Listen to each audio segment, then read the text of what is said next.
How do space habitats shield against radiation? Imagine living in a house floating in space, where invisible dangers like radiation are constantly lurking. How do engineers make sure astronauts stay safe from these harmful rays? That's what we're here to find out. Space habitats protect astronauts mainly through two methods: passive shielding and active shielding. Passive shielding involves placing materials between the radiation source and the crew to block or absorb radiation particles.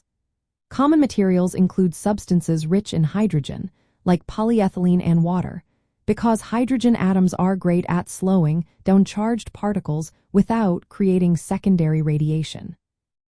Water walls are often built into habitat structures, serving both as protection and a resource for drinking or waste.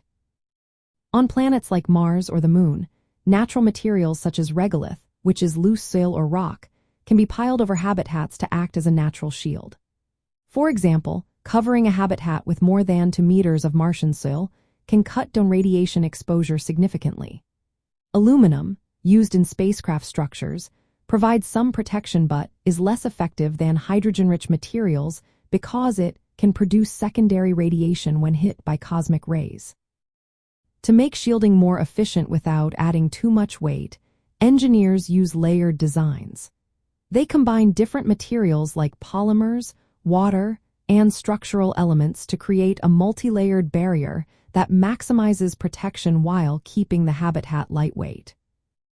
Active shielding is still in development but shows promise for future missions. It involves creating magnetic or electric fields around the habitat to deflect charged particles.